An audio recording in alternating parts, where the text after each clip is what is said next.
Students, एक बार फिर आपका स्वागत है डीजी ऑल सब्जेक्ट्स में। और आज की क्लास जो है बहुत मज़ेदार होने वाली है, क्योंकि आज हम लोग थोड़ा सा हटके पढ़ने वाले हैं। हटके मतलब ये कि हम लोग अपने वायुमंडल के बारे में पढ़ने वाले हैं। और वायुमंडल किस में आता है? तो हमारा पर्यावरण है। और ये हमारा पर्यावरण जो चैप्टर है या ये जो टॉपिक है वो किस में मिलता है? तो आपको विज्ञान में भी मिल जाएगा, सामाजिक विज्ञान में भी मिलेगा जो भूगोल का पार्ट होता है, और लगभग हर क्लास में भी है। और ये तो चलिए देखते हैं आज की क्लास को कि किस तरह से इसको आगे बढ़ाना है। और वीडियो के साथ बिल्कुल बने रहिएगा और ये अंत तक आपको मज़ेदार बिल्कुल लगेगा। हमारा पर्यावरण, अब मान लीजिए हम लोग जहाँ पे रहते हैं तो उसके बारे में जानना ज़रूरी है, और उसको सुरक्षित कैसे रखा जाएगा या उसकी देखभाल कैसे की जाएगी या उसमें संतुलन कैसे बना रहेगा, ये जानना बहुत ज़रूरी है। क्योंकि बाकी चीज़ें हम लोग पढ़ लेते हैं, जानकारी आ जाती है, वो तो ठीक है, लेकिन जहाँ हम रह रहे हैं वहाँ का रख रखाव कैसे होना चाहिए, परिवेश कैसा होना चाहिए, ये सब जानना बहुत ज़रूरी है। तो ये आपको कई चीज़ों में मिलने वाला है। इससे रिलेटेड जो चीज़ है आपको एस्से लिखने के लिए भी काम में आएगा, हिंदी का, इंग्लिश में भी आता है। तो आप अच्छे से इसको समझिए हर टॉपिक को, और जहाँ पे नहीं समझ में आएगा आप लोग वीडियो को थोड़ा रोक के और फिर आराम से देखिएगा, आ जाएगा समझ में। हमारा पर्यावरण यानी अंग्रेजी में इसको बोला जाता है आवर एनवायरनमेंट, ठीक है। थोड़ा सा इसके बारे में जान लेते हैं, इतिहास या वैसे इंट्रोडक्शन कह सकते हैं कि पर्यावरण क्या होता है। हमारा तो सब लोग जानते हैं कि हमारा अपना नहीं, मेरा नहीं, केवल हम सब का है, ठीक है। और पर्यावरण क्या है? तो ये दो शब्दों से मिलकर बना होता है, परिधन आवरण।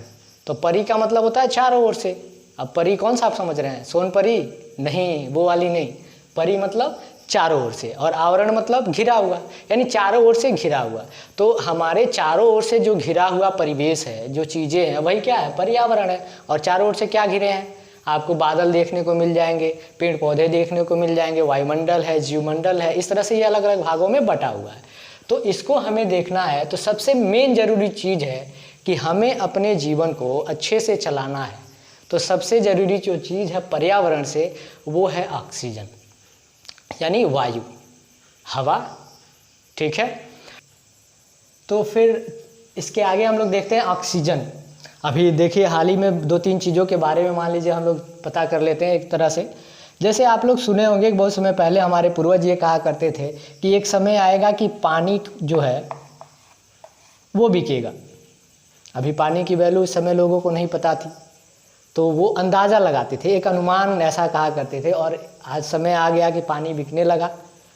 मिट्टी का कोई वैल्यू नहीं था, लेकिन मिट्टी भी बिकने लगी है, आग बिकी। अब इस समय देखिए जो सबसे ज़रूरी चीज़ थी, जिसको लग रहा था कि हमें इसकी भरपूर मात्रा है हमारे पास, ये स्वतंत्र रूप में हमें मिल जाता है, हवा यानी वायु यानी ऑक्सीजन, ये स्वतंत्र रूप से हमें मिलता है।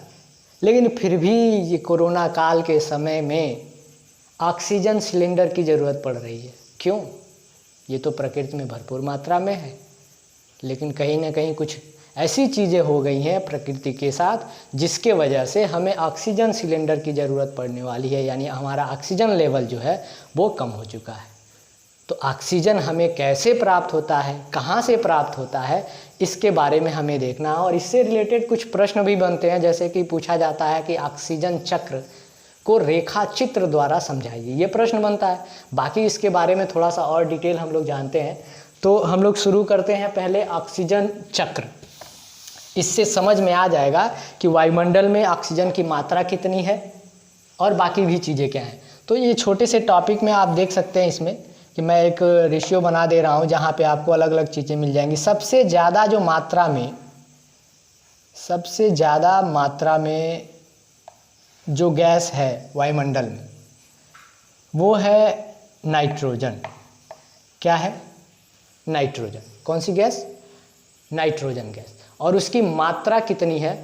वो है लगभग 79%, 78 पॉइंट नियर अबाउट होता है, लेकिन आपका इसको नियर अबाउट में अगर राउंड फिगर करेंगे तो आपका हो जाएगा 79%। नाइट्रोजन की मात्रा, ये देखिएगा बंदूक की गोली निकली थी, बच के रहिएगा, 79%, ठीक है। और ऑक्सीजन की जो मात्रा है वो है 20.95, तो लगभग आप इसको क्या करिए राउंड फिगर में 21% मानिए, ठीक है। बाकी जो है इसको और बढ़ा लीजिए, नहीं तो नाइंसाफ़ी हो जाएगी। और बाकी इसमें आपको मिल जाएगा आर्गन और कार्बन डाइऑक्साइड और बाकी चीज़। तो कार्बन डाइऑक्साइड की मात्रा जो यहाँ पे है वो लगभग 0.083 था, लगभग इसके करीब। सॉरी 0.83 नहीं, ये आपका होगा, ये आपका है 38। यहाँ पे मैं लिख दे रहा हूँ थोड़ा सा बड़े बड़े अक्षरों में, 0.038%। ये किसकी मात्रा है आपकी? कार्बन डाइऑक्साइड की, ठीक है। और हम लोगों को बस ऑक्सीजन का देखना है, तो ये 20% यानी 20.95% लगभग, तो जिसको हम लोग राउंड फिगर में 21% लिए हैं। तो ये तो संतुलित था तब के लिए, लेकिन क्या वर्तमान समय में ये जो हम लोग 21% दिखा रहे हैं, क्या ये अभी भी उपलब्ध है? तो मुझे नहीं लगता कि अब इस समय में ऑक्सीजन सिलेंडर की ज़रूरत पड़ गई है, या कहीं जाते हैं या सिटी में जाने के बाद सांस लेने में दिक्कत होती है, तो ये लेवल अभी बरकरार हो। और संभवतः आपको पता भी है कि ओजोन जो परत है, यानी वायुमंडल को सुरक्षित रखने के लिए, सूर्य की पराबैंगनी किरणों से बचाने के लिए जो ओजोन परत था, उसमें भी 1980 के दशक में छिद्र हो गया। और उसके छिद्र होने का कारण क्या था? तो वो था ओजोन परत में क्लोरोफ्लोरोकार्बन का बढ़ना। क्लोरोफ्लोरोकार्बन, इसकी मात्रा बढ़ी, जिसके कारण ओजोन परत में छिद्र हुआ और पराबैंगनी किरणें वायुमंडल पर यानी धरती पर प्रवेश करना शुरू की, जिसके कारण बहुत सारे बदलाव होने लगे हैं। अब इस बात को ध्यान में रखते हुए हम ये देखें कि ऑक्सीजन की कमी पड़ रही है, सांस लेने में समस्याएं आ रही हैं, तो इसका लेवल डाउन हुआ है, ये तो तय है। तो सबसे पहले हमें अब ये देखना है कि ये संतुलित बनाए रखने के लिए, या पहले जो ऑक्सीजन लेवल था वो कहाँ से था और कैसे मिला था।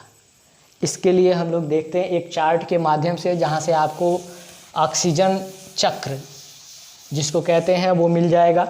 ऑक्सीजन चक्र क्या है, इसको मैं यहाँ पे लिख के दिखा दे रहा हूँ, बहुत इजी है, आप उसको अच्छे से समझ सकते हैं कि हमें ऑक्सीजन कैसे और कहाँ से प्राप्त होता है। ऑक्सीजन चक्र, ठीक है। तो अभी हम लोग देखे हैं कि वायुमंडल में ऑक्सीजन की मात्रा कितनी मानी गई है? 21%। वायुमंडल में यानी वायुमंडलीय स्वतंत्र ऑक्सीजन है ये। वायुमंडल, इन सबको हटाना पड़ेगा। अब चलिए देखिए, ऑक्सीजन चक्र संभवतः इसमें स्पष्ट दिखाई दे रहा होगा। कुछ शुरू के वीडियो में ये कंप्लेन आई थी कि सर छोटा लिख रहे हैं, तो कोशिश की गई है कि अब बड़ा लिखा जाए, और आप लोग इस वीडियो में ज़रूर बताइएगा कि अब ये अक्षरें आपको कैसे दिख रही हैं। ऑक्सीजन चक्र, तो वायुमंडलीय जो ऑक्सीजन है, वायुमंडलीय ऑक्सीजन की जो मात्रा है वायुमंडलीय, ये स्वतंत्र ऑक्सीजन हम लोग मानेंगे। कौन? ऑक्सीजन, ठीक है। इसको ऐसे इस रूप में देखेंगे तो कवर हुआ दिखाई देगा। फिर एक और माध्यम से हमें ऑक्सीजन मिल सकता है, जो जटिल कार्बनिक पदार्थ है। जटिल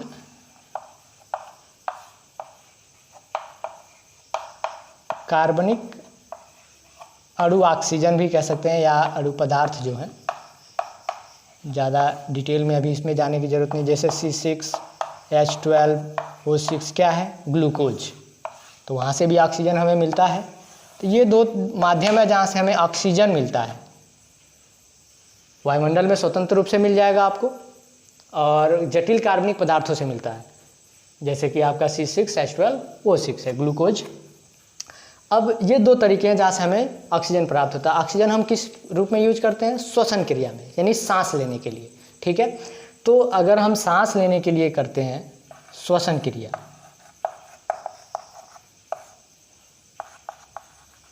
श्वसन क्रिया में, यानी ये हमें मिला, हम लोगों ने श्वसन क्रिया किया, यहाँ से भी ऑक्सीजन मिल गया और यहाँ से भी मिल गया।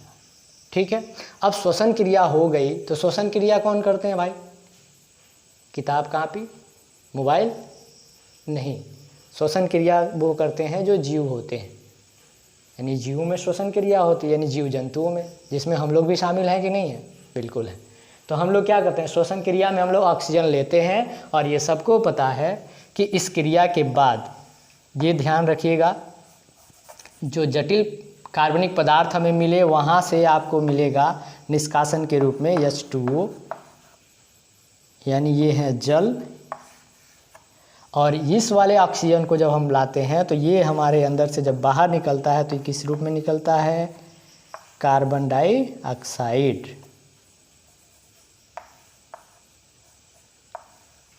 देखिए कैसे ऑक्सीजन हमें यहाँ से हम लिए यहाँ पे, यानी वायुमंडल में ऑक्सीजन अवेलेबल था तो हम तो ले लिए, लेकिन ये पता किया जा रहा है कि ये वायुमंडल में स्वतंत्र रूप में मिला कैसे, यहाँ पे आया कैसे है, उसी का पता लगाया जा रहा है।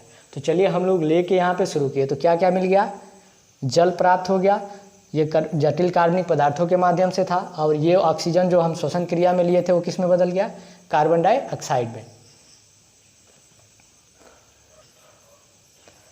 तो जल मिल गया और कार्बन डाइऑक्साइड गैस मिल गया, ये दो चीज़ें मिल गई श्वसन क्रिया के माध्यम से। दो चीज़ें हैं कि एक कुछ जटिल कार्बनिक पदार्थ जो आते हैं तो यहाँ से हम क्या करते हैं, कुछ चीज़ों को, ईंधन को, यानी ईंधन जो आते हैं उनको हम दहन क्रिया में भी प्रयोग करते हैं। यानी कोई ईंधन है और उसको हम लोग जलाएं तो वहाँ से भी ये कार्बन डाइऑक्साइड गैस क्या होता है? प्राप्त होता है। तो इसके बाद अब हमें ये चाहिए, दोनों चीज़ें जब मिली हैं तो वो जाता है प्रकाश संश्लेषण में।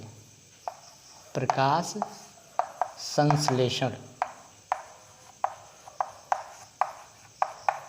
फोटोसिंथेसिस, प्रकाश संश्लेषण की क्रिया में ये जाता है। और प्रकाश संश्लेषण की क्रिया कौन करते हैं भाई साहब? बताएंगे आप लोग? पता है ना? अरे बहुत पहले पढ़े थे, कक्षा 8 में पढ़े थे प्रकाश संश्लेषण, इतना जल्दी भूल गए।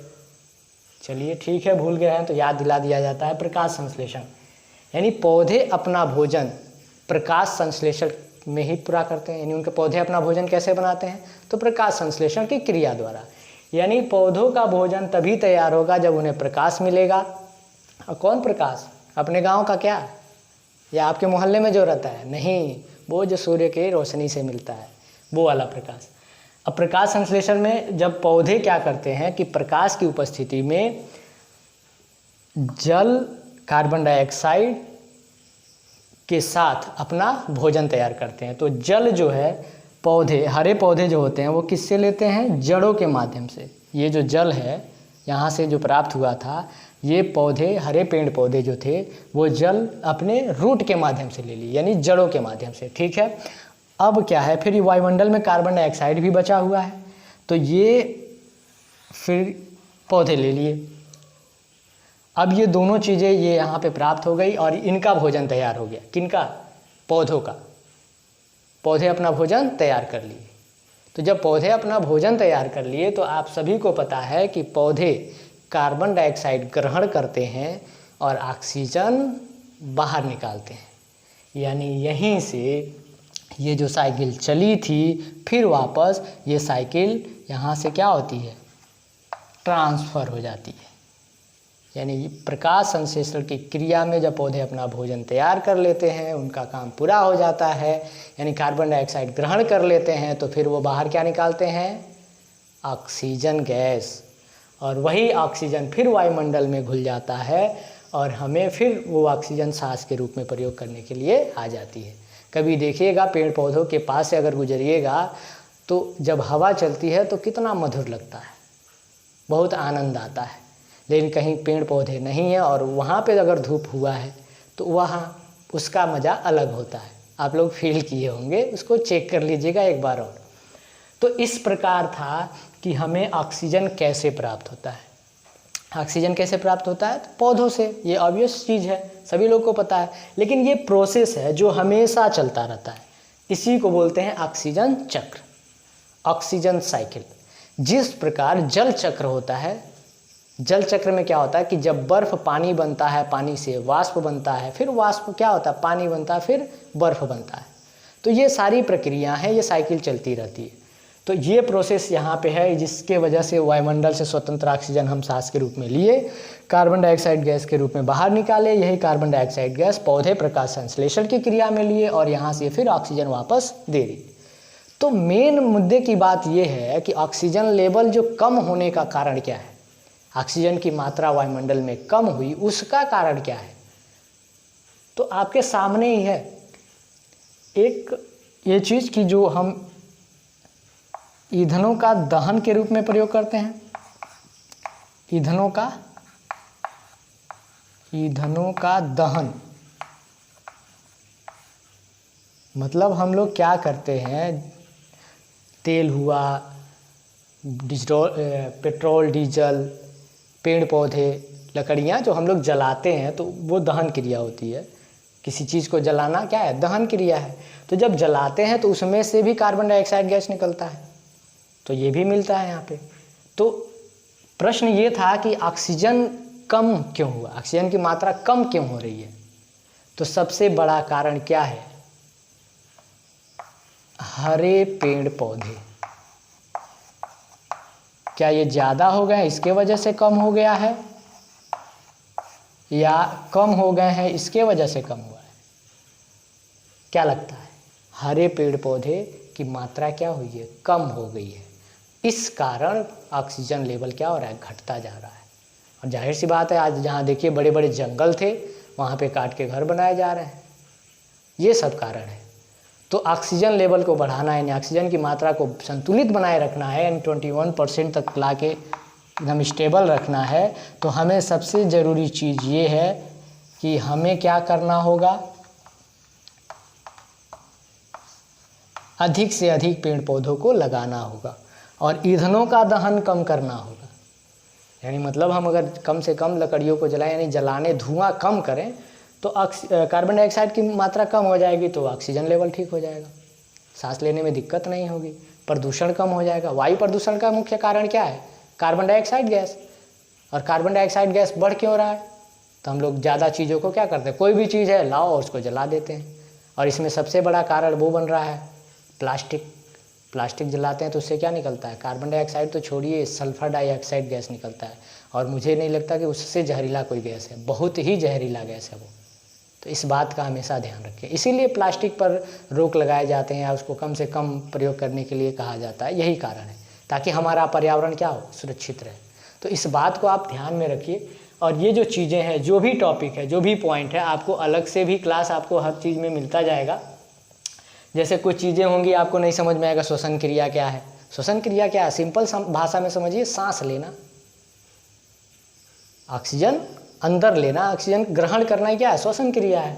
फिर प्रकाश संश्लेषण क्या है, तो पौधों द्वारा जिस क्रिया से अपना भोजन तैयार करते हैं, पौधे अपना भोजन जिस क्रिया में तैयार करते हैं वो प्रकाश संश्लेषण है। यानी प्रकाश संश्लेषण की क्रिया में ही पौधे अपना भोजन तैयार करते हैं। और उसके बाद जब ये ऑक्सीजन कार्बन डाइऑक्साइड ग्रहण कर लेते हैं, फिर ऑक्सीजन बाहर निकालते हैं। तो आप हमेशा ये ध्यान रखिए कि हरे पेड़ पौधे, अब पेड़ पौधे तो वैसे भी हैं, सूखे भी हो सकते हैं, तो वहाँ से ऑक्सीजन तो मिलने वाला है नहीं, लेकिन हमारे लिए पौधे बहुत इंपॉर्टेंट है। इसीलिए वृक्षारोपण वगैरह ये सब चीज़ें आपको जागरूक करने के लिए किया जाता है। तो आप संभवतः ऑक्सीजन चक्र को आप ध्यान से देखिए। तो इसमें एक पहला चक्र था चला यहाँ पे, ऑक्सीजन जो स्वतंत्र रूप में था वो हम श्वसन क्रिया में लिए, फिर उसके बाद से यहाँ पे कार्बन डाइऑक्साइड बाहर निकला। और ये जो जटिल कार्बनिक पदार्थ है, यहाँ से जो ग्लूकोज या ये सब चीज़ें लेते हैं, तो यहाँ से हमें पानी मिला। और ये दोनों चीज़ें जब वायुमंडल में आई तो ये दोनों चीज़ों को कौन ग्रहण कर लिया, हरे पेड़ पौधे। कौन लिए, हरे पेड़ पौधे लिए, और प्रकाश संश्लेषण की क्रिया किए और उसके बाद से ऑक्सीजन को बाहर निकालना शुरू कर दिए। तो मुझे लगता है कि आज की क्लास ओवर हो चुकी है और आप इसको बढ़िया से देखिए। और जहाँ पे जो चीज़ें समझ में नहीं आई है उसको कमेंट बॉक्स में ज़रूर लिख के भेजिएगा कि सर ये पॉइंट हमें नहीं समझ में आया, तो उसको अलग से एक क्लास आपको मिल जाएगा। तो आज की क्लास हम लोग यहीं पे समाप्त करते हैं। Thank you.